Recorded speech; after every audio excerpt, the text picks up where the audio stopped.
வணக்கம். மாலைமுரசு செய்திகளை விரிவாக பார்ப்பதற்கு முன்னால் தலைப்புச் செய்திகளை பார்க்கலாம்.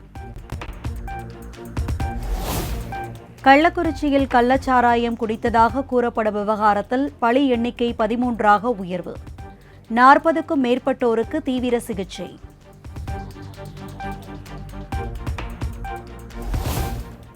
கள்ளக்குறிச்சி கள்ளச்சாராய வழக்கை சிபிசிஐடிக்கு மாற்றியது தமிழக அரசு. தொடர் மரணங்களை அடுத்து அதிரடி நடவடிக்கை.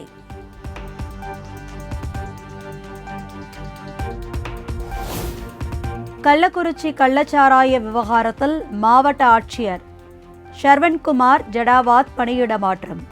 புதிய ஆட்சியராக பிரசாந்த் நியமனம்.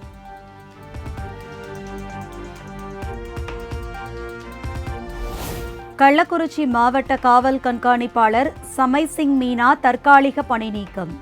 புதிய காவல் கண்காணிப்பாளராக ரஜத் சதுர்வேதி நியமனம்.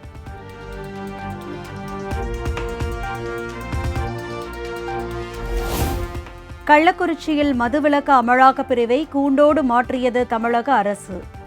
மதுவிலக்கு அமலாக்கப் பிரிவை துணை கண்காணிப்பாளர் உட்பட 8 பேர் தற்காலிக பணி நீக்கம்.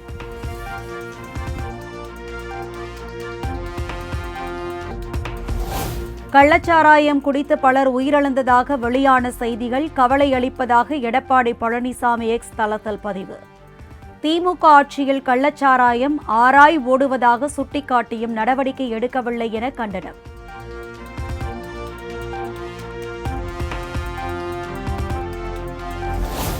கள்ளக்குறிச்சி கள்ளச்சாராய பலிக்கு முதலமைச்சர் மு.க.ஸ்டாலின் தான் பொறுப்பு.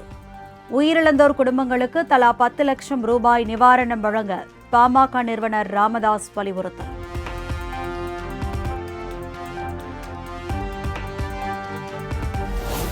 மத்திய வெளியுறவுத்துறை அமைச்சர் ஜெய்சங்கருக்கு முதலமைச்சர் மு.க.ஸ்டாலின் கடிதம். இலங்கை கடற்படையால் கைது செய்யப்பட்ட மீனவர்களை விடுவிக்க நடவடிக்கை எடுக்க வேண்டும் என வலியுறுத்தல்.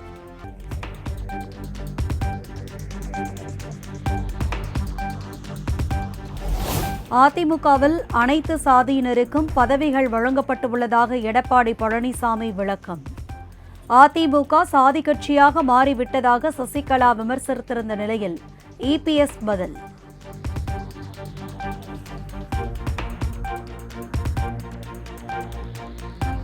பொது வாழ்க்கையிலிருந்து விலகுவதாக கூறிய சசிகலா தற்போது ஏன் ரீஎன்ட்ரி என கூறுகிறார்? நிறுவனத்தில் வேலை செய்வதாக சசிகலா நினைத்துக் கொண்டிருக்கிறாரா என இபிஎஸ் சரமாரி கேள்வி.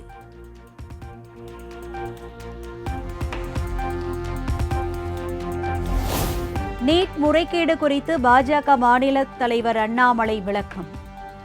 தேர்வில் முறைகேடு நடந்திருந்தால் நடவடிக்கை எடுக்கப்படும் என உறுதி.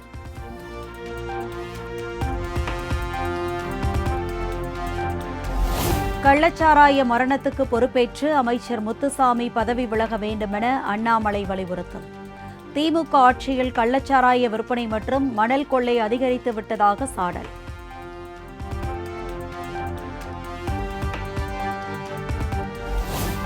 அரசு பள்ளிகளில் சாதிய முரண்பாட்டை களைய ஓய்வு பெற்ற நீதிபதி சந்துரு அளித்த பரிந்துரைகளை ஏற்க முடியாது.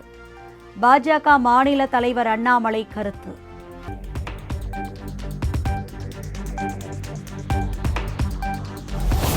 பாஜகவினர் ஒருவரை ஒருவர் விமர்சித்து இணையதளங்களில் கருத்துக்களை பதிவிட்டால் கடும் நடவடிக்கை எடுக்கப்படும். அண்ணாமலை தலைமையில் நடைபெற்ற பாஜக மையக்குழு கூட்டத்தில் எச்சரிக்கை.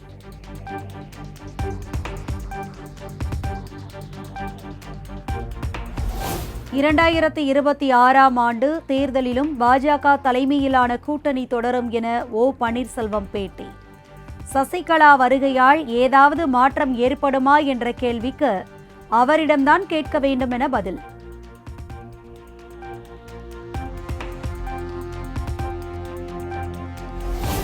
விக்கிரவாண்டி இடைத்தேர்தலில் போட்டியிட திமுக வேட்பாளர் அன்னியூர் சிவா வேட்புமனு தாக்கல். 1 லட்சம் வாக்குகள் வித்தியாசத்தில் சிவா வெற்றி பெறுவார் என அமைச்சர் பொன்முடி பேட்டி.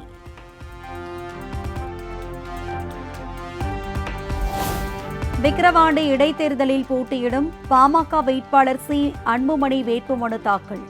பாமக தலைவர் அன்புமணி மற்றும் கூட்டணி கட்சி நிர்வாகிகள் முன்னிலையில் மனு தாக்கல் செய்தார்.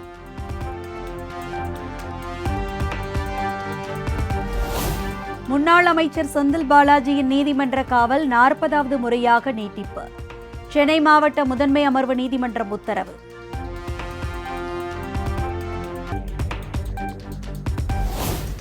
நீட் தேர்வை ரத்து செய்ய வலியுறுத்தி நாடு முழுவதும் வரும் 21ஆம் தேதி ஆர்ப்பாட்டம்.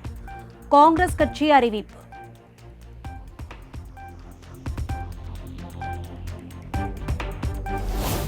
நீட் தேர்வு முறைகேட்டை கண்டித்து ஜூன் 24 திமுக மாணவர் அணி சார்பில் கண்டன ஆர்ப்பாட்டம்.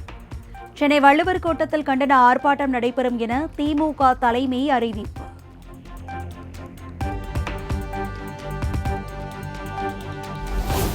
பௌர்ணமி மற்றும் வார இறுதி நாட்களை முன்னிட்டு 1000 சிறப்பு பேருந்துகள் இயக்கப்படும். கோயம்பேடு பேருந்து நிலையத்திலிருந்து 135 பேருந்துகள் இயக்கப்படும் என போக்குவரத்து துறை அறிவிப்பு.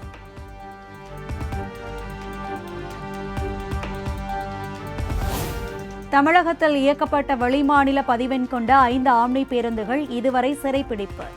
கோவை, மதுரை உள்ளிட்ட இடங்களில் சிறைப்பிடிக்கப்பட்டுள்ளதாக போக்குவரத்து துறை தகவல்.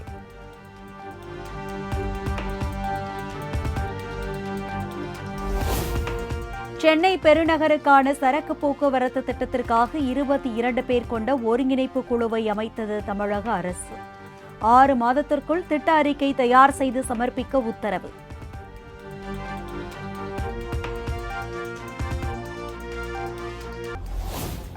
திருவள்ளூர் சிற்றம்பாக்கம் கிராமத்தில் தொடர் மின்தடையை கண்டித்து பொதுமக்கள் சாலை மறியல். மின்வாரிய அதிகாரிகளுடன் மக்கள் வாக்குவாதத்தில் ஈடுபட்டதால் பரபரப்பு.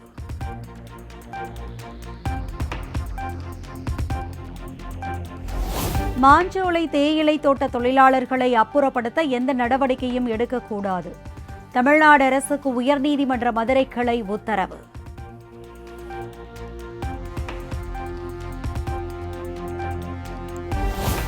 நிலுவையில் உள்ள ஜிஎஸ்டி தொகையை தனக்கு செலுத்த லைகா நிறுவனத்திற்கு உத்தரவிடக் கோரி நடிகர் விஷால் வழக்கு. மத்தியஸ்த பேச்சுவார்த்தைக்கு அனுப்பி சென்னை உயர்நீதிமன்றம் உத்தரவு.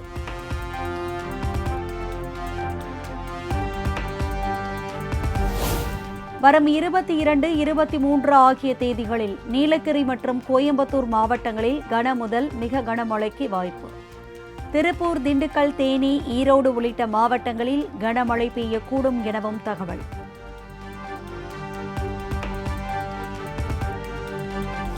டெல்லியில் காங்கிரஸ் எம்பி ராகுலின் பிறந்தநாள் விழா கொண்டாட்டம். ராகுலுக்கு கேக் வெட்டி காங்கிரஸ் தலைவர் மல்லிகார்ஜுன கார்கே வாழ்த்து.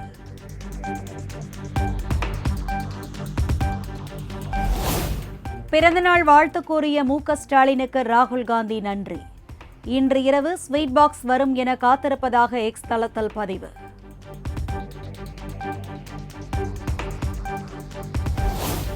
சென்னை உட்பட தமிழ்நாடு முழுவதும் ராகுலின் பிறந்தநாள் விழா கொண்டாட்டம். கேக் வெட்டியும் பொதுமக்களுக்கு இனிப்புகள் வழங்கியும் காங்கிரசார் உற்சாகம்.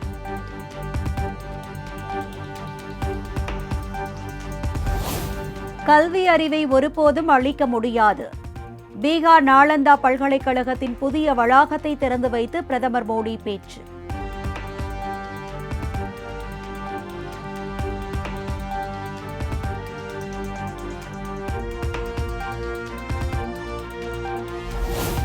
நாலந்தா பல்கலைக்கழக திறப்பு விழா நிகழ்ச்சியில் மோடியின் கையை பிடித்தார் பீகார் முதல்வர் நிதிஷ்குமார். வாக்களிக்கும் போது வைத்த மை இருக்கிறதா, இல்லை அழிந்து விட்டதா என கேட்கும் காட்சிகள் இணையத்தில் வைரல்.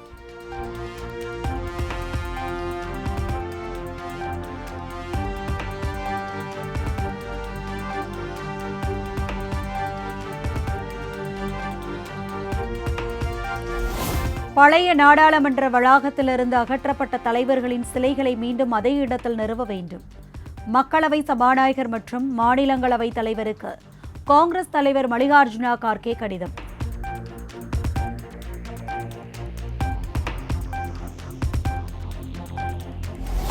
டெல்லி மதுபான கொள்கை முறைகேடு வழக்கில் அரவிந்த் கெஜ்ரிவாலின் நீதிமன்ற காவல் ஜூலை 3ஆம் தேதி வரை நீட்டிப்பு. டெல்லி ரோஸ் அவென்யூ நீதிமன்றம் உத்தரவு.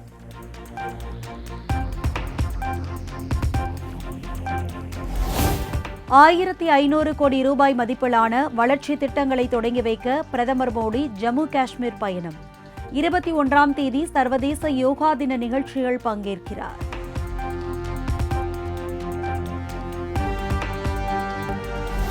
2024-2025 ஆண்டு நிதிநிலை அறிக்கை தொடர்பாக நிதியமைச்சர் நிர்மலா சீதாராமன் ஆலோசனை. நிதித்துறை இணையமைச்சர் பங்கஜ் சௌத்ரி, நிதித்துறை செயலாளர் மற்றும் பொருளாதார வல்லுநர்கள் பங்கேற்பு.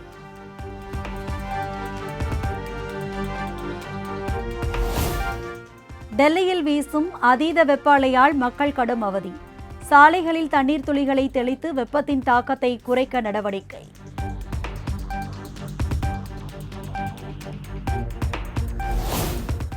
வெப்ப அலையை எதிர்கொள்வது தொடர்பாக மத்திய சுகாதாரத்துறை அமைச்சர் JP நட்டா ஆய்வு. மத்திய அரசு மருத்துவமனைகளில் சிறப்பு வெப்ப அலை சிகிச்சை பிரிவுகளை தொடங்க உத்தரவு.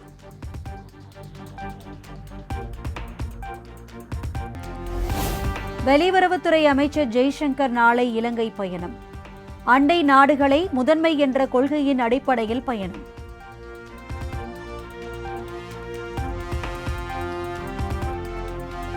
பீகாரில் உள்ள நாலந்தா பல்கலைக்கழகத்தின் எஞ்சிய பகுதிகளை பார்வையிட்ட அயல்நாட்டு தூதர்கள் வெளியுறவு அமைச்சகத்தின் ஏற்பாட்டின் பேரில் பார்த்து வியந்தனர்.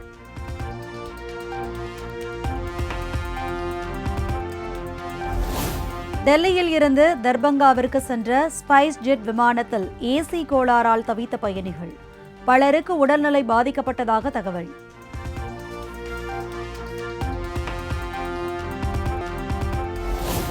T20 கிரிக்கெட் போட்டிக்கான ஆல்ரவுண்டர் தரவரிசை பட்டியலில் ஆஸ்திரேலியாவின் மார்க்கஸ் ஸ்டைனிஸ் முதலிடம். நேபாள நாட்டு வீரர் திபேந்திர சிங் ஐரி 6வது இடத்திற்கு முன்னேறி சாதனை.